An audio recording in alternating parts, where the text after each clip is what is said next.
OpenAI quietly changed what ChatGPT actually is, and almost nobody noticed. I've been running GPT 5.5 through my real workflows for weeks now, and somewhere around day 3, I realized I'd been prompting it completely wrong.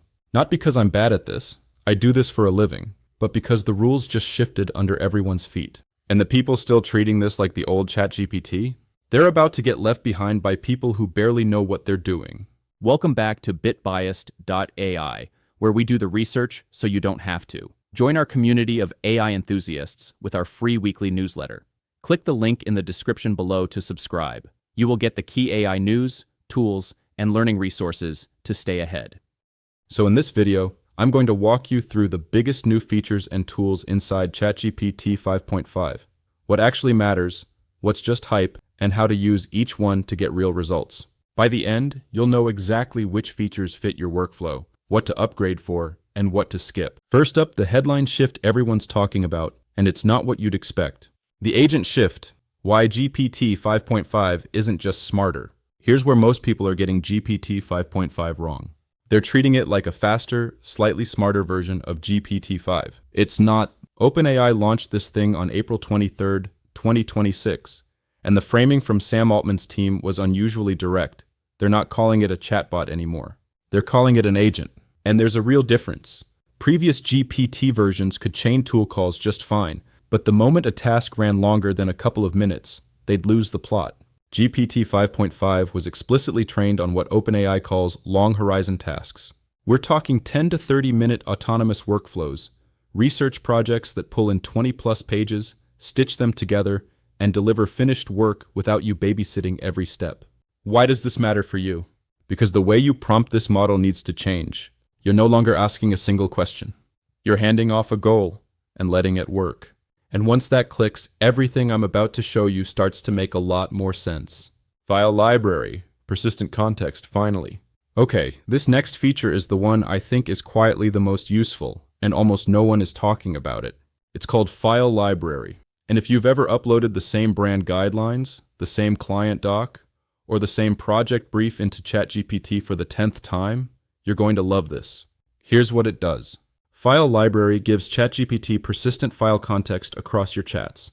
Drop a file in once, and it's available across every conversation. No more re-uploading, no more "I lost my context" headaches. For someone like me, running multiple content workflows, where I need consistent reference docs in every chat, this alone is worth the upgrade. But here's where it gets interesting. Combine file library with the new model's long horizon reasoning, and you can essentially set up your own private knowledge base that ChatGPT pulls from automatically.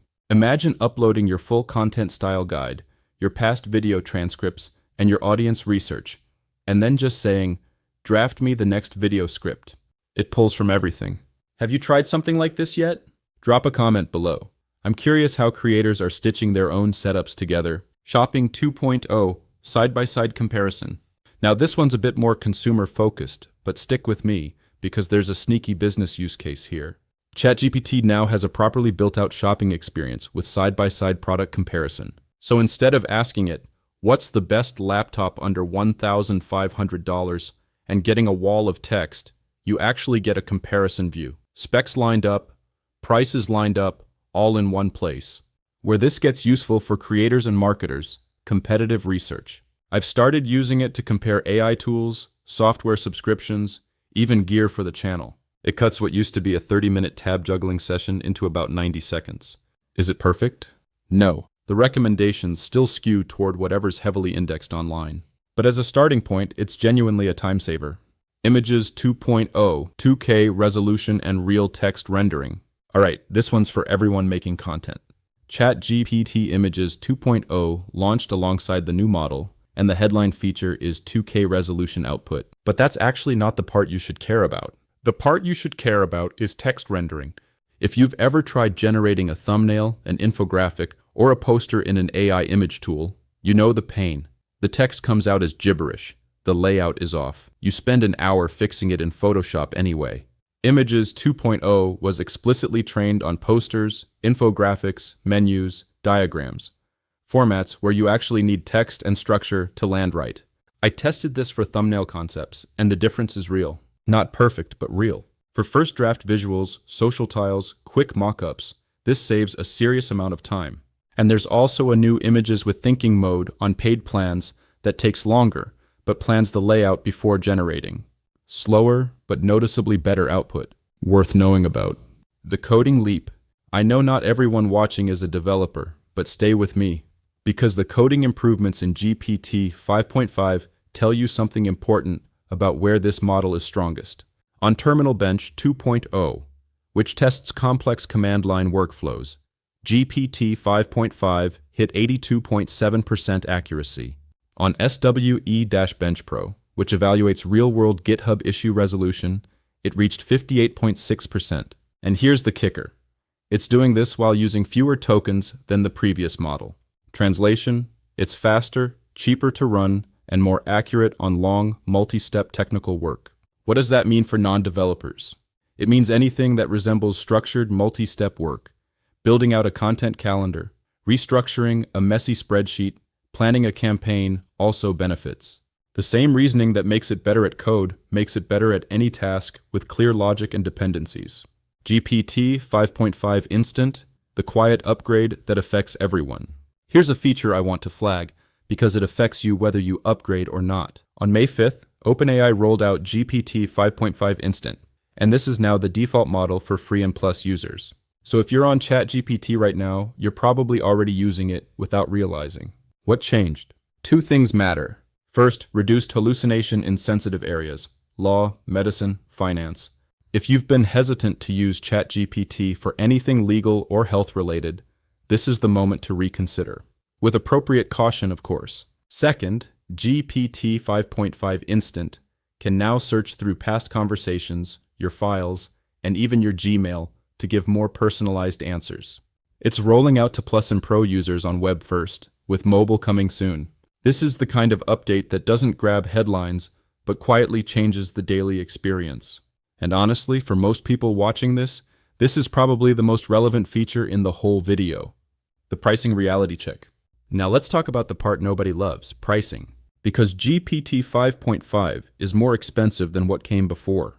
Standard GPT 5.5 is $5 per million input tokens and $30 per million output tokens via API. The Pro tier, that's $30 in, $180 out per million. For ChatGPT users on the consumer side, Plus subscribers get GPT 5.5 in-app. But if you want the Pro tier model access, you're looking at ChatGPT Pro at $200 a month. So here's the honest take. For most creators, marketers, and small business owners, the standard tier is more than enough. The Pro tier is genuinely overkill, unless you're doing heavy autonomous research, complex coding, or running it as the backbone of a business workflow. Don't get talked into the higher tier just because it exists. Use what fits the work. So that's GPT 5.5, the agent shift, file library, shopping 2.0, images 2.0, the coding leap, instant updates, and the pricing reality. The biggest takeaway? This release isn't about ChatGPT getting smarter.